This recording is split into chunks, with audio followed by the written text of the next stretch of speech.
Good morning. यह व्याख्यान BA प्रथम वर्ष के छात्र छात्राओं से संबंधित है। हिंदी द्वितीय प्रश्न पत्र के अंतर्गत हिंदी साहित्य के इतिहास से जुड़ा हुआ प्रश्न। पूर्व व्याख्यान में हमने हिंदी साहित्य के उद्भव और विकास, काल विभाजन, विभिन्न कवियों द्वारा, साहित्यकारों द्वारा किया गया नामकरण पर विचार विमर्श किए। आज के व्याख्यान के अंतर्गत हम हिंदी साहित्य के आदिकाल के नामकरण की समस्या पर विचार करेंगे कि हिंदी साहित्य का आदिकाल नामकरण की दृष्टि से सर्वाधिक विवादास्पद रहा है। यह प्रश्न भी आपके परीक्षा के अंतर्गत किया जाता है कि हिंदी साहित्य के आदिकाल के नामकरण की समस्या पर विचार कीजिए और अपना एक तर्कयुक्त नाम सुझाइए, या किस नाम से आप सहमत हैं अपना मत दीजिए। आदि भिन्न भिन्न रूपों में प्रश्न किए जाते हैं। यह अति महत्वपूर्ण प्रश्न है। सबसे पहले हिंदी साहित्य के आदिकाल का समय निर्धारण, जिसे सर्वमत से ग्राह्य मानते हैं, 1050 से लेकर 1375 तक का समय हिंदी साहित्य के आदिकाल का समय यानी प्रारंभिक समय माना जाता है। इस समयावधि के मध्य लिखी गई रचनाओं को ध्यान में रखकर, प्रवृत्तियों को ध्यान में रखकर हिंदी साहित्य के विद्वानों द्वारा अलग अलग नाम दिया गया, यानी सभी ने अलग अलग नाम से संबोधित किया। जैसे वीरगाथा काल, चारण काल, सिद्ध सामंत काल, बीज बपन काल, आदि काल आदि नाम सुझाए गए। अब इन सब नामों में से कौन सा सुझाया गया नाम तर्क सम्मत और उपयुक्त प्रतीत होता है, इस पर हमें आपको विचार करना है। सबसे पहले डॉक्टर हजारी प्रसाद द्विवेदी हिंदी की प्रारंभिक रचनाओं को ध्यान में रखकर,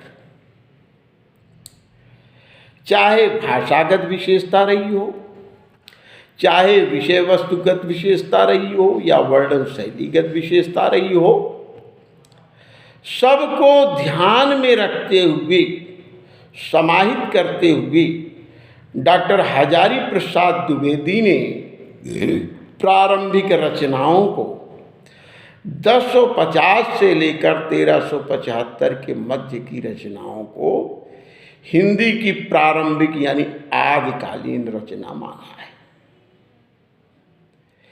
और यह कहा कि इनका विकास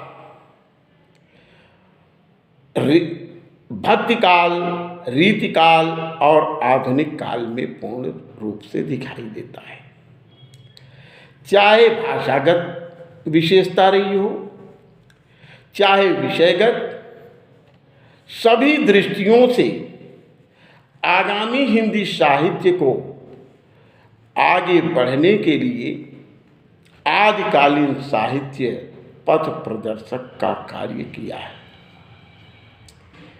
चाहे भक्ति का क्षेत्र हो, चाहे श्रृंगार का क्षेत्र हो, चाहे नीति का क्षेत्र हो, सभी दृष्टि से इस काल की रचनाओं ने आगामी हिंदी साहित्य के साहित्यकारों का प्रतिनिधित्व किया है, मार्गदर्शन किया है। इस दृष्टि से डॉक्टर हजारी प्रसाद द्विवेदी इस काल को आदिकाल नाम से संबोधित करते हैं। दूसरा नामकरण आचार्य रामचंद्र शुक्ल इसे वीरगाथा काल के नाम से संबोधित करते हैं। इस समयावधि में लिखी गई रचनाओं में से सर्वाधिक रचनाएं यानी 12 रचनाएं वीरगाथात्मक रचनाएं हैं, जिसमें वीरों की जीवनियां, उनका जीवन वृत्त समाहित है, जिसके आधार पर शुक्ल जी इस समयावधि की रचना को वीरगाथा काल नाम से संबोधित करते हैं और वीरगाथा काल कहते हैं। शुक्ल जी ने इन 12 ग्रंथों को आधार लेकर के सर्वाधिक रचना के रूप में स्वीकार कर आदिकाल नाम तो वीरगाथा काल नाम तो दे दिया, लेकिन अन्य विषयों की रचनाओं को इन्होंने दृष्टिगत नहीं किया। जहां वीरगाथात्मक रचनाओं को लिए और राजवृत्ति को ध्यान में रख करके, युद्ध वर्णन को ध्यान में रख करके वीरगाथात्मक रचनाओं के आधार पर वीरगाथा काल कह दिए, वहीं नाथों की, सिद्धों की, सामंतों की भक्ति परंपरा का इन्होंने ध्यान नहीं रखा। जहाँ एक तरफ चरित्र प्रधान काव्य लिखे गए, वहीं दूसरी तरफ भक्ति प्रधान रचनाएं भी हुई। तो यह कहकर कि यह केवल वीरगाथा काल है, यह उचित नहीं प्रतीत होता। जिन 12 ग्रंथों को शुक्ल जी ने, वीरगाथात्मक ग्रंथों को शुक्ल जी ने आधार माना, उनमें से रासो काव्य, पृथ्वीराज रासो काव्य को छोड़कर अन्य रचनाएं अभी तक अप्राप्य हैं। ये सभी अपभ्रंश भाषा में लिखी गई, जिनमें से पृथ्वीराज रासो केवल एक प्रामाणिक ग्रंथ के रूप में प्राप्त हुआ है, अन्य रचनाएं अभी अप्राप्य हैं। केवल एक प्रामाणिक ग्रंथ के आधार पर संपूर्ण साहित्य को वीरगाथा काल कह देना, यह तर्कयुक्त और न्यायोचित प्रतीत नहीं होता।